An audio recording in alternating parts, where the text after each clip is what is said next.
Hello, hello, and welcome back to the next episode of Animal Farm. This is part 6 now. Um, Today we're going to finish chapter 3, and then we're also going to read a large part of chapter 4. In chapter 3, everything was still going great for the animals. I hope this will continue for them, but maybe it won't. But I also told you before that I'm leaving a bit of bad news at the end of chapter 3, so we'll read that today. That's mostly about Napoleon, because we already know Napoleon is Joseph Stalin's equivalent. Uh, he portrays Joseph Stalin. So yeah, things are going south. Things are going badly pretty quickly with Napoleon. Yeah, but we're also going to look outwards today. I also told you this, that the farm has neighbors, right? And so the farm is in England, but that doesn't really matter right now. It's that the neighboring farms also represent countries, and that one of them actually does represent England, or maybe even the wider Western world, rather the Allied forces of World War II, so Great Britain and America mostly. And the other one is Pinchfield. That's you read that already in maybe the first handout. Pinchfield and its owner, Mr. Frederick. Mr. Frederick represents Adolf Hitler. So those things lead up to World War II eventually. So yeah, that's something we're going to look at today. So let's get started then. So we'll read a little bit of the last part one more time. Napoleon took no interest in Snowball's committees. He said that the education of the young was more important than anything that could be done for those who were already grown up. It happened that Jessie and Bluebell had both whelped soon after the hay harvest, giving birth between them to 9 sturdy puppies. As soon as they were weaned, Napoleon took them away from their mothers, saying that he would make himself responsible for their education. He took them up into a loft which could only be reached by a ladder from the harness room, and there kept them in such seclusion that the rest of the farm soon forgot their existence. The mystery of where the milk went to was soon cleared up. It was mixed every day into the pig's mash. The early apples were now ripening, and the grass of the orchard was littered with windfalls.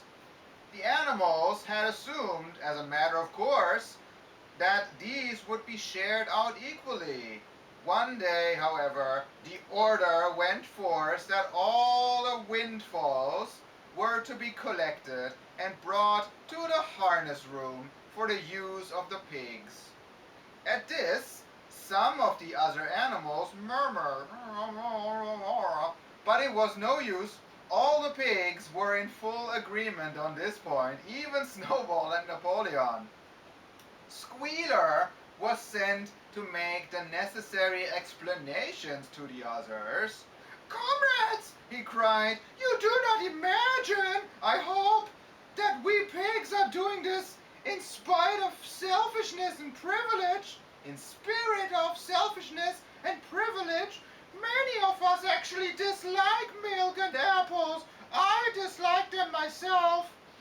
Our sole object in taking these things is to preserve our health. Milk and apples, this has been proved by science, comrades, contain substances absolutely necessary to the well-being of a pig. We pigs are brain workers. The whole management and organization of this farm depend on us.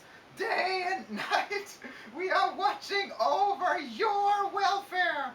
It is for your sake that we drink that milk and eat those apples. Do you know what would happen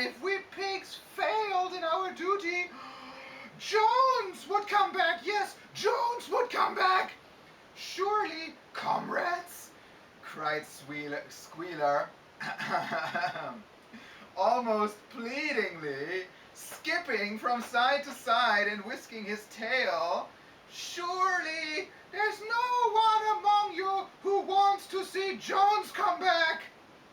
Now, if there was one thing that the animals were completely certain of, it was that they did not want Jones back. When it was put to them in this light, they had no more to say. The importance of keeping the pigs in good health was all too serious. So it was agreed, without further argument, that the milk and the windfall apples, and also the main crop of apples when they ripened, by the way, should be reserved for the pigs alone. Right. So, in the last chapter, we already read about the puppies. There are 9 puppies. Jessie and Bluebell are female dogs, and so they had puppies in the beginning of summer, somewhere early in summer or late in spring. And Napoleon took those 9 sturdy, strong farm dog puppies and said, oh, I'll make myself responsible for their education. Don't you worry. And he did that by locking them away in a loft that can only be reached by a ladder, which is a real barrier for some animals, and also only through the harness room, where the pigs already have their headquarters and no one else goes. And in fact, seeing that the animals are not all that smart, they already forgot about the puppies very quickly. So that's a thing. Also, what happened to the milk from the end of chapter 2? Well, lucky, it gets cleared up very quickly. The milk gets mixed into the pig's mash every morning. That's quite a lot of milk, I believe, but it also never really specifies how many pigs there are. I wrote mash here, so mash is something that's mashed, right? And pigs are omnivores, they eat everything, but they prefer it nice and dense and soft and slimy. And that's why, and I also wrote mashed potatoes is a dish where we use the word mash, right? But here mash is a noun. You can feed mash to other animals too, right? Horses might get mash if you want to feed them high calorie, high energy food. Maybe it's something that's already mashed, right? So that they can eat it faster and build up, well, get more energy out of it, right? Get more calories. The next thing, the orchard that they have, and that was also mentioned before, the orchard is for fruit. The orchard is now littered with windfall apples, meaning the apples are slowly ripening, some get ripe earlier, and the wind just blows them off. And the animals, of course, would have no problem with eating the apples right off the ground. And the animals thought all the windfall apples would be shared equally, because they, of course, would all like some apples, but apparently not. The order comes through that all the windfalls must be collected and delivered to the harness room for the use of the pigs. Upon this, the animals murmur upon themselves, "Oh, I think that's not fair. Oh, no, what's going on with that? I thought we're all equal." But it was no use, because all the pigs were in strong agreement of this. So maybe they have a majority, and also they're just so good at arguing those things, right? And even Napoleon and Snowball, who normally never agree on anything, are in agreement here. And the animals aren't happy though, so the pigs sent Squealer, you remember me reading it in the high-pitched Squealer voice, they sent Squealer out to make explanations, because Squealer is the newspapers and the propaganda organ, right? So he goes around and explains why the new policy is good. And he says, it doesn't have anything to do with privilege, us being the upper class, but actually it does. It doesn't have anything to do with privilege. It's pure science, because there are substances in apples and milk that are essential for the health of a pig. And that is proved, says here, not proven. It's uses regular past tense and regular PP instead of prove, uh, proven. It says proved here. Anyway, um, it's essential, and that is proven by science, that apples and milk have substances that are important for the health of a pig, right? So they don't even, he says, I don't even like milk and apples, but it's to preserve our health. And this divide of us and you comes out here. So he says it's not a thing about privilege, but it is certainly about class already, because he says, well, unlike you maybe, pigs are brain workers, and so they position themselves as a higher class, right? Their delicate, valuable brains need to have special treatment, and that's what they get through milk and apples. Yeah, and he says further, all we do is just for your welfare. He doesn't say our collective welfare. No. Your welfare, because you are all depending on us, the pigs. Yeah, and he says it almost pleadingly. What do you know what would happen if we, the pigs, the upper class, the leading class, the political class, if we would fail, Jones would come back. Dun dun dun dun dun. There's of course no evidence to say that Jones would come back, but he says so to scare them, and that's all of his explanation. It is science, it is necessary, it is not privilege, no. And also, Jones would come back. There's the looming danger of Jones, and presented with all this, the animals have nothing to say, because, right, Squealer is such a good talker, and the animals are all kind of dumb, that they all agree the milk and apples must go to the pigs. And that is what happens here. And that was the end of chapter 3. Now we continue in chapter 4. So, in chapter 4, as I have mentioned, it's time to look outwards to the neighbors. By the late summer, the news of what had happened on Animal Farm had spread across half the county. Every day, Snowball and Napoleon sent out flights of pigeons whose instructions were to mingle with the animals on neighboring farms, tell them the story of the rebellion, and teach them the tune of Beasts of England. Most of this time, Mr. Jones had spent sitting in the tap room of the Red Lion at Willington, complaining to anyone who would listen of the monstrous injustice he had suffered in being turned out of his property by a pack of good-for-nothing animals. The other farmers sympathized in principle, but they did not at first give him much help. At heart, each of them was secretly wondering whether he could not somehow turn Jones' misfortune to his own advantage.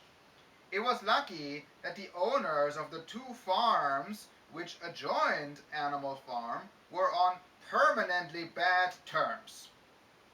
One of them, which was named Foxwood, was a large, neglected, old-fashioned farm, much overgrown by woodland, with all its pastures worn out and its hedges in a disgraceful condition.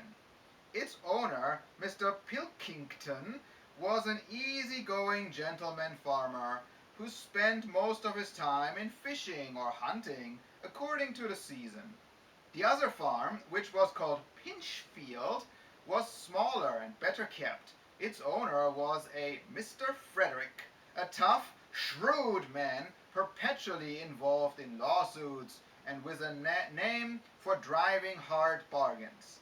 These two disliked each other so much that it was difficult for them to come to any agreement, even in defense of their own interests. Stop here. Right. So Napoleon and Snowball send out every day flights of pigeons. Flight. So flight is a grouping noun, right? Maybe for flying birds, a grouping noun. I'm gonna write group. You know, like school of fish. Flights of pigeons, and everybody knows pigeons can carry messages and then return, right? And it used to be, well, there still are, but messenger pigeons were used in real world applications, for example in World War I, to deliver messages quite reliably, and also in turn people try to shoot them down, right? And some messenger pigeons were actually rewarded with medals for their bravery, which of course is a bit silly, but yeah. Anyway, he sends out flights of pigeons every day to mingle with the other animals, because clearly they can just mix in on other farms, and tell them of the glorious rebellion, and also teach them the tune of Beasts of England. Meanwhile, there's Mr. Jones. So we're talking about 3 humans now, right? Mr. Jones, Mr. Pilkington, and Mr. Frederick. Mr. Jones we already know. Mr. Jones, the former king of Animal Farm. No, the former king of Manor Farm. He sits in the bar, in the tap room. So that's the front, right, of a pub where the tap is. He sits in the tap room and complains to anybody who wants to listen about this monstrous injustice. This monstrous, right? Gigantic injustice that he was kicked out of his own land by a bunch of good-for-nothing animals. The other farmers sympathize, meaning other, well, mostly kings at the time, right, and leaders.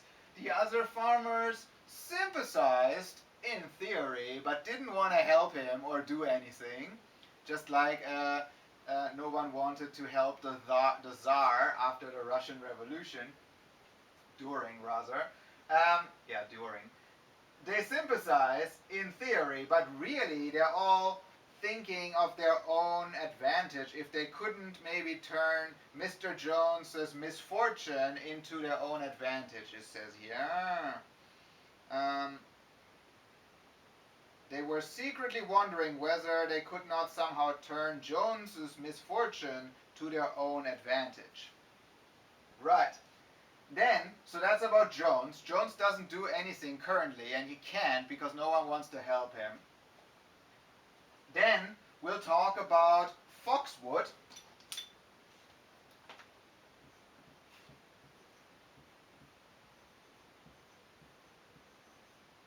Foxwood and Mr. Pilkington.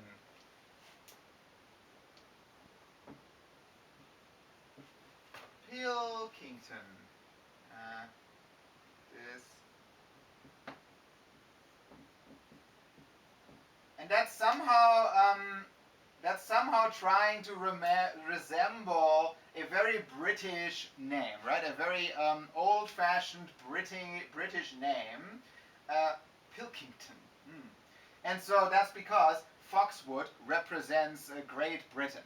And Foxwood is a large, old-fashioned farm where the pastures are by now pretty worn out and overgrown with wood, and also the hedges are in a disgraceful condition, meaning the different lands that are part of the British Empire are by now all muddled up and worn out and in bad condition, because Britain was fighting with so many groups in so many different places, right? In Africa, and in Southeast Asia, and and the hedges too, right?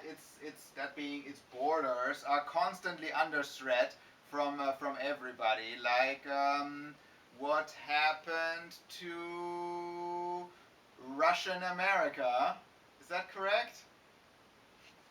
Russian America was Alaska, right? Alaska was only sold to the US because the British were at this time recovering, but after they would have recovered, they would have just taken it anyway. So Russia sold it to the US at the time, just to because otherwise Britain would have probably put its foot down on it, something like that.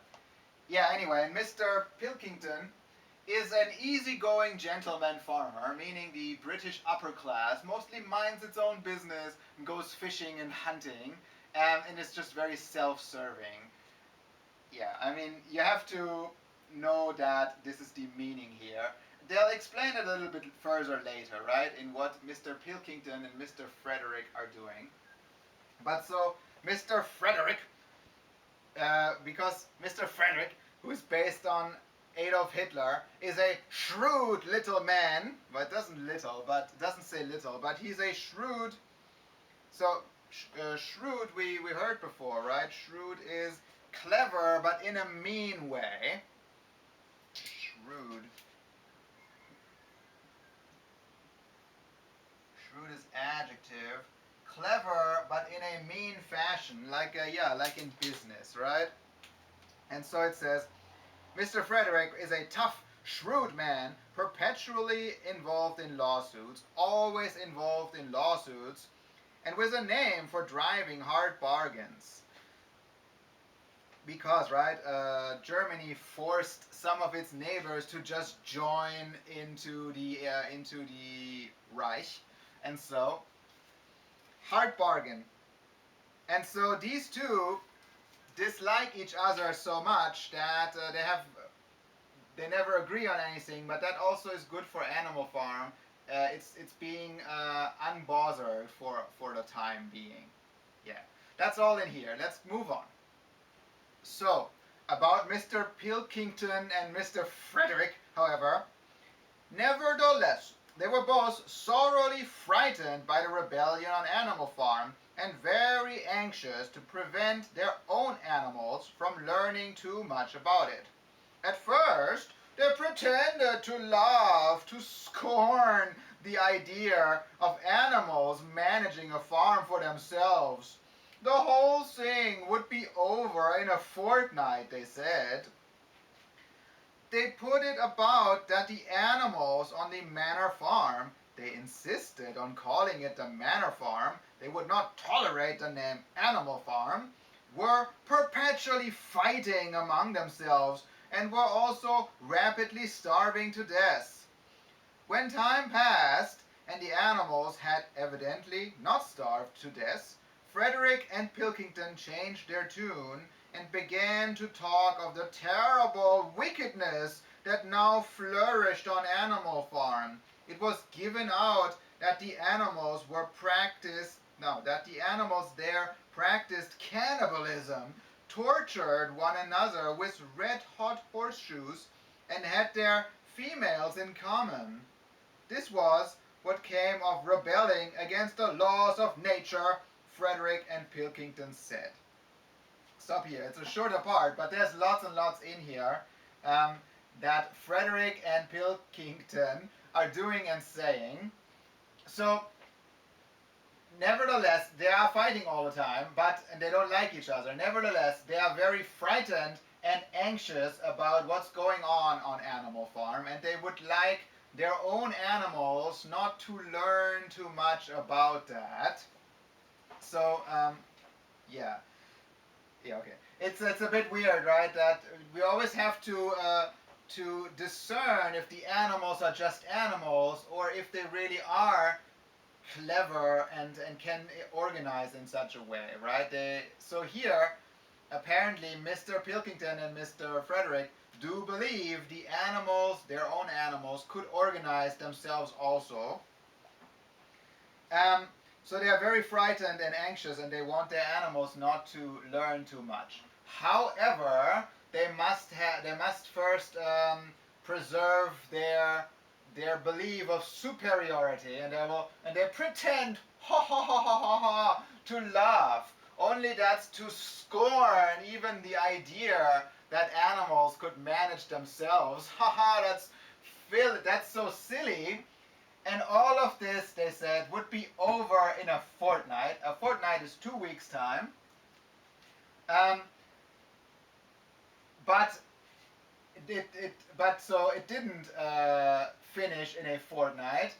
And then they changed their tune and they said, yeah, no, not yet.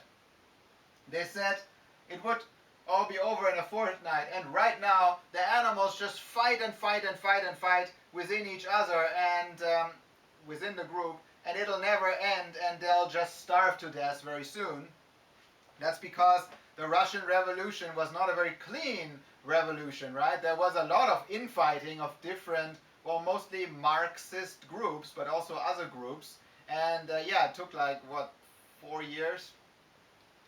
Anyway, that they're perpetually, which we saw before in the part before, they're continuously fighting, and they would soon starve to death. But then it becomes evident, meaning it becomes clear, that they didn't starve to death, that in fact now more and more and more order is established, just like in the Russian Revolution, and now they change their tune. Now they want to talk about morals again, right? And values and tradition. And they'll say, oh, don't you know of the wickedness? Yeah, moral decay, right? The wickedness that flourishes now on animal farms. The animals, they have, first of all, they eat each other. There's cannibalism going on. That's always a good argument. If you really have no arguments, then you can say, well, they eat babies without any evidence, but just throw it out there, right? Well, anyway, it doesn't matter. They eat babies. There's cannibalism on Animal Farm. No. There is also torturing. The animals use red-hot horseshoes, so red-hot iron, to torture each other, which is ironic because that's pretty close to what a branding iron is. And I'm sure that's ironic on purpose. A branding iron is, you use a hot iron like a stamp and stamp the back of your cows with that, like on the hind quarter somewhere, right? Brand your logo brand your brand onto the cows. That's where the word brand comes from. So that's a bit ironic. And also they say, the animals have their wives in common. Meaning, they have sex with all of the females. They don't respect the laws of marriage, the rules of marriage, which is odd because they're animals. They are not married to begin with. And chickens, right? There's like 1 or 2 or 3 roosters, and they have sex with all the other hens. And bulls, there's only 1 bull on the farm, right? And lots and lots of cows. They are not married in the first place, so that's weird. But so, yeah, now they want to talk about morals, right? And tradition and the laws of nature, with nature having a capital N here, because they say, oh, yeah, that is God-given, right? God-given natural laws.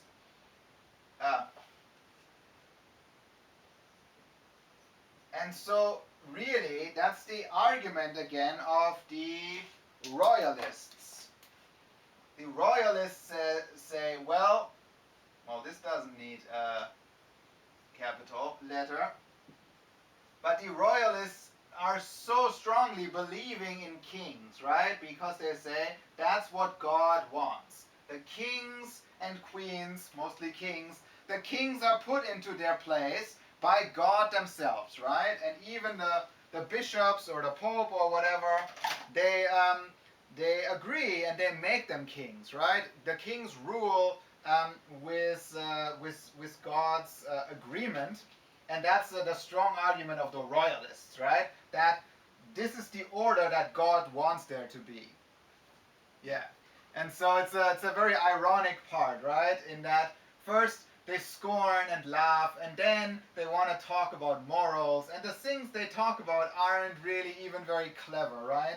Cannibalism, they eat each other, and also they torture each other with hot iron. That's not very clever, is it? And they have their wives in common. Odd. That also, by the way, cannibalism between farm animals, cows and sheep, is what led in Great Britain to mad cow disease. Remember that from, what's that, 15 years back? Mad cow disease. How did it happen? Oh, they grind up dead sheep and feed it to cows because, right, they wouldn't want to waste some nice biomass, some nice protein, grinding up dead sheep, and some of them are diseased, grinding them up and then feeding them to cows, and that's what caused mad cow disease, and especially in Britain where this all started. So again, of course that's not on purpose here, because that's completely the wrong time, but so that's ironic too, I thought. Right, moving on. Mr. Frederick and Mr. Pilkington put out all these, well, rumors and do all these things, but the animals are clever enough not to believe that, so it continues. However, these stories were never fully believed. Rumors of a wonderful farm where the human beings had been turned out and the animals managed their own affairs continued to circulate in vague and distorted forms, and throughout that year a wave of rebelliousness ran through the countryside. Bulls, which had always been tractable, suddenly turned savage. Sheep broke down hedges and devoured the clover. Cows kicked the pail over. Hunters refused their fences and shot their riders onto the other side. Above all, the tune and even the words of Beasts of England were known everywhere. It had spread with astonishing speed. The human beings could not contain their rage when they heard this song, though they pretended to think it merely ridiculous. They could not understand, they said, how even animals could bring themselves to sing such contemptible rubbish. Any animal caught singing it was given a flogging on the spot. And yet the song was irrepressible. The blackbirds whistled it in the hedges, the pigeons cooed it in the elms, it got into the din ding ding ding of the smithies and the tune of the church bells, and when the human beings listened to it, they secretly trembled, hearing in it a prophecy of their future doom. Cool. So there are lots of stop here. So there are lots of rumors, but the animals are clever enough not to fully believe that, and instead stories of this wonderful farm where animals manage their own affairs continue to spread. So does the tune, and not only the tune, even the words of Beasts of England. So not only the idea, but even the detailed teachings, right? Such as, right, people actually do read the communist literature there is. Even the details of Beasts of England start to spread all over the countryside, and it leads to a wave, right? Does it say wave? Yes, a wave of rebelliousness, just in little acts and in some places. But some bulls who were always tractable, meaning very docile, easy to lead, easy to handle, suddenly turned savage aggressive and unreasonable. Hunters, that's not human hunters, that's horses for hunting. Um, that's a very expensive kind of horse, right? Because it takes a lot of training um, um, to get a horse that you can control with such precision. Anyway, hunters refuse their fences. So one fancy thing you can do with such a highly trained horse is to jump over a fence. But in this case, the horses were like, nah, and stopped in front of the fence, shooting the rider over the horse's head and over the fence to the other side.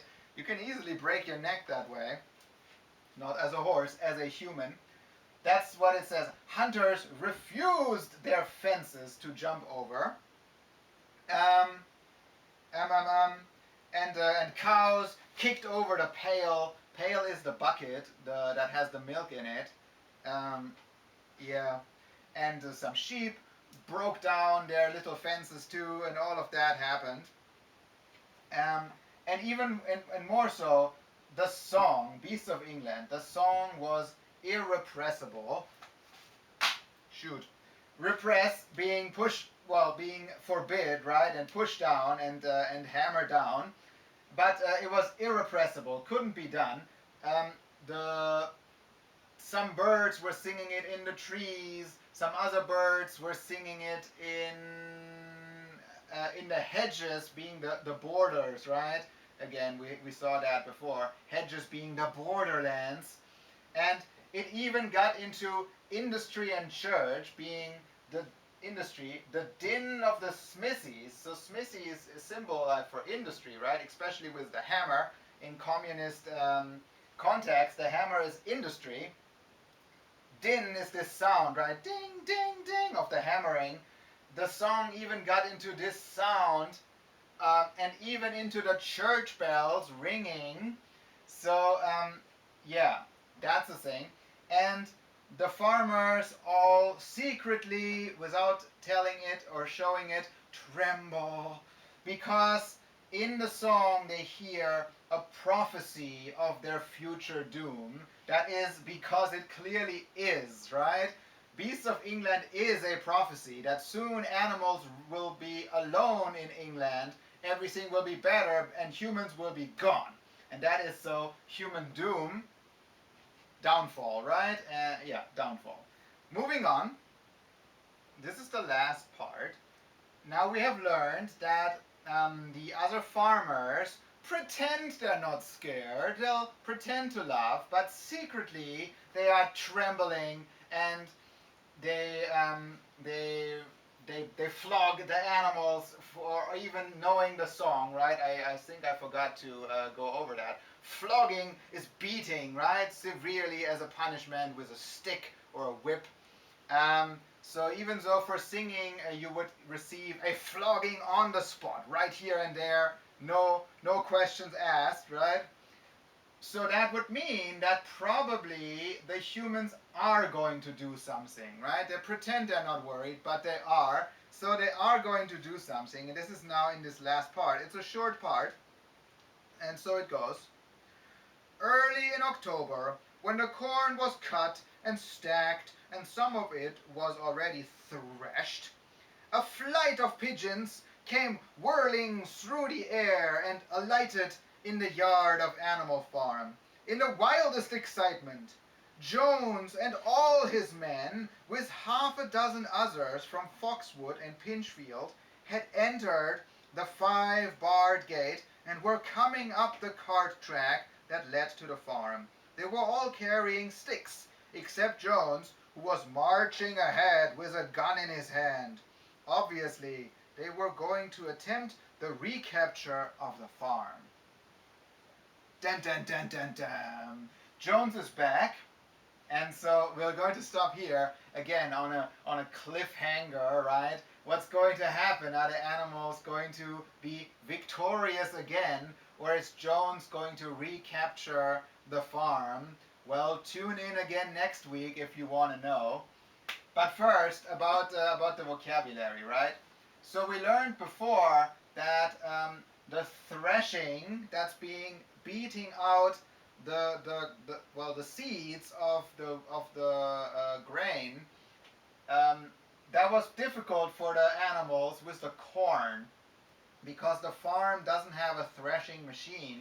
So what they have to do is do it the old-fashioned way. First, the corn gets dried. So right, it gets harvested, then stacked, stack, stack, stack, stack, stack. That's for drying. And then after it has dried a while, however long that takes, it needs to be threshed. Um, so to separate the kernels, write it here, write it somewhere. Let's do red. Separate uh, grains, or in this case, kernels,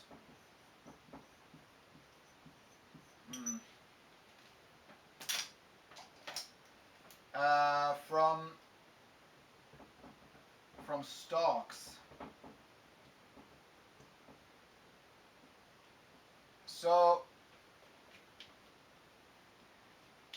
yeah, you know how it goes, how this goes, right? You need to separate the plant matter that you can eat from the kernels or the grains that you do want to eat or grind up into flour. And the animals have a hard time doing that, so they have to tread them out, step on them, and then even blow away the stalks and the little hairy things, the chaffs, the hairy stuff from the corn with their breath. So that's why, right? It takes them a long time to do that. They're busy with that. And while this is going on, a flight of pigeons comes whirling as pigeons go, right? If they, well, I don't know, they travel in circles, right? But here it's for drama, right? For dramatic effect. They come whirling through the air and all alight on the farm.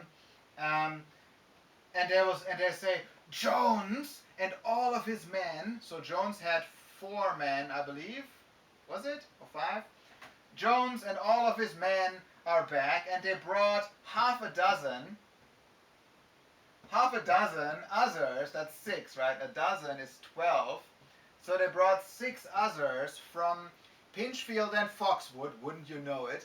From Pinchfield and Foxwood. So about 10 or 11 people, or 12, come, and Jones is their leader. Jones is bringing a gun, and all the others don't have guns. All the others only have sticks, and they're going to attempt the recapture of the farm, being very strategic and militaristic, right? Capture the farm back for, well, Jones, the king of it, or the leader, or the emperor.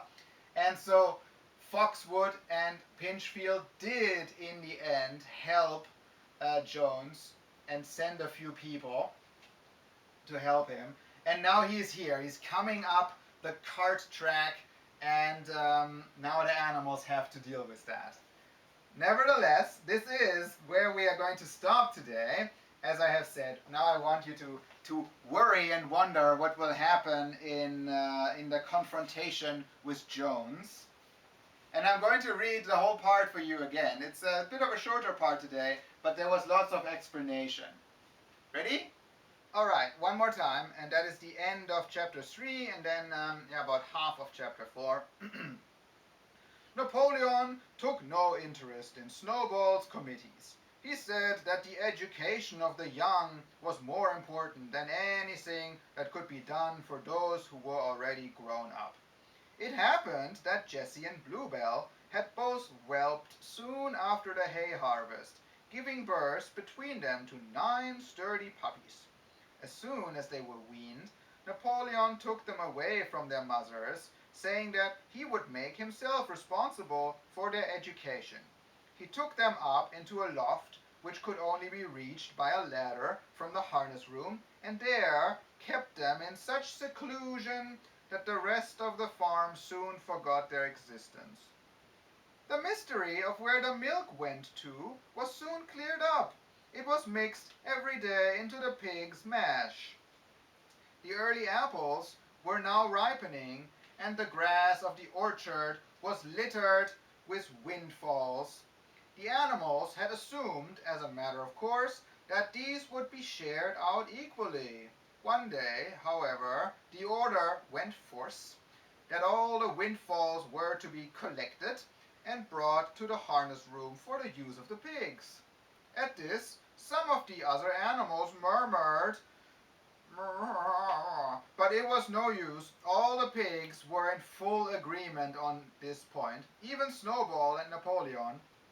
Squealer was sent to make the necessary explanations to the others. "Comrades," he cried, "you do not imagine, I hope, that we pigs are doing this in a spirit of selfishness and privilege. Many of us actually dislike milk and apples. I dislike them myself. Our sole object in taking these things is to preserve our health. Milk and apples, this has been proved by science, comrades, contain substances absolutely necessary to the well-being of a pig. We pigs are brain workers. The whole management and organization of this farm depend on us. Day and night we are watching over your welfare. It is for your sake that we drink that milk and eat those apples.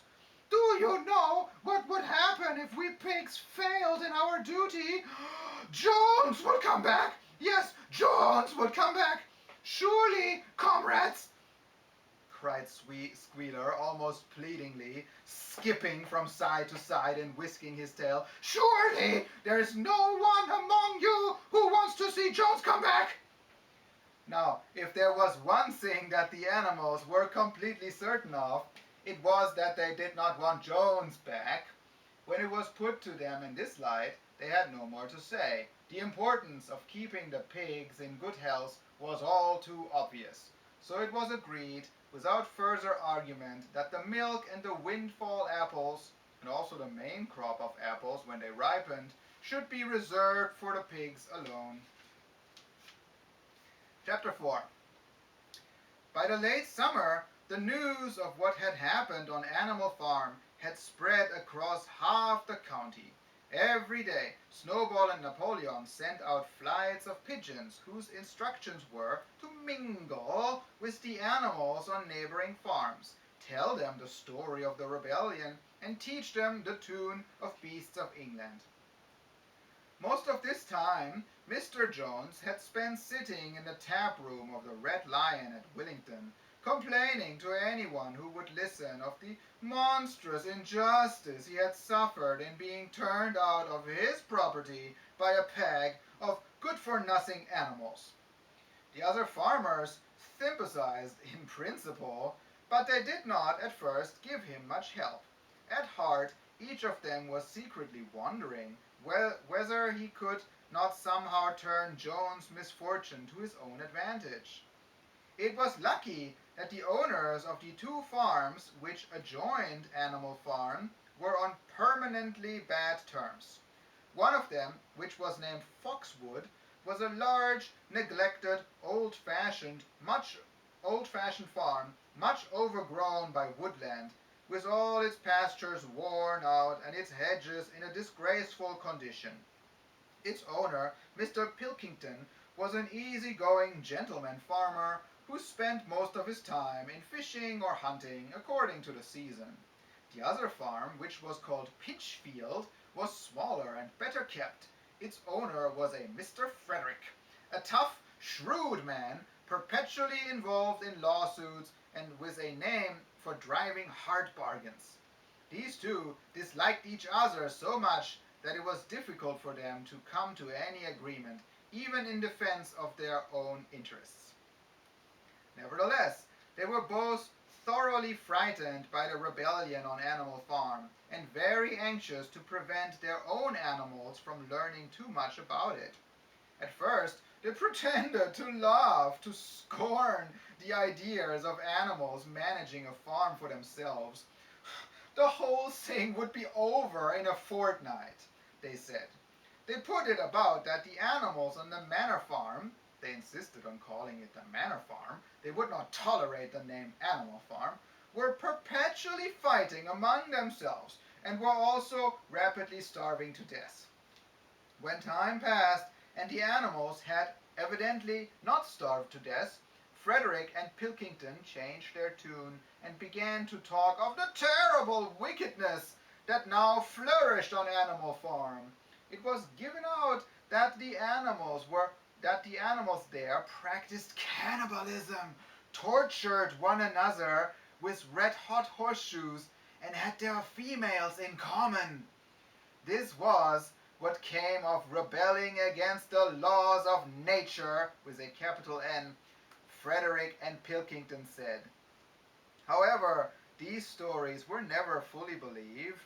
Rumors of a wonderful farm where the human beings had been turned out and the animals managed their own affairs continued to circulate in vague, distorted forms. And throughout that year, a wave of rebelliousness ran through the countryside. Bulls, which had always been tractable, suddenly turned savage. Sheep broke down hedges and devoured the clover. Cows kicked the pail over. Hunters refused their fences and shot their riders onto the other side. Above all, the tune and even the words of Beasts of England were known everywhere. It had spread with astonishing speed. The human beings could not contain their rage when they heard this song, though they pretended to think it merely ridiculous. They could not understand, they said, how even animals could bring themselves to sing such contemptible rubbish. Any animal caught singing it was given a flogging on the spot. And yet the song was irrepressible. The blackbirds whistled it in the hedges, the pigeons cooed it in the elms, it got into the din of the smithies and the tune of the church bells. And when the human beings listened to it, they secretly trembled, hearing in it a prophecy of their future doom. Early in October, when the corn was cut and stacked, and some of it was already threshed, a flight of pigeons came whirling through the air and alighted in the yard of Animal Farm in the wildest excitement. Jones and all his men, with half a dozen others from Foxwood and Pinchfield, had entered the 5-barred gate and were coming up the cart track that led to the farm. They were all carrying sticks, except Jones, who was marching ahead with a gun in his hand. Obviously, they were going to attempt the recapture of the farm. Dun dun dun dun dun. Yeah, early in October, right? Because the later part of the Russian Revolution is the October Revolution. I assume that is connected here. Yeah, so we're stopping here. Jones is coming back with added strength, right? He brought 6 other people from Foxwood and Pinchfield, and he's trying to recapture the farm. He even brought his gun this time, or a gun. Yeah, so we'll continue there in part 7 it is, yes? Next week. For now, that is all. Goodbye.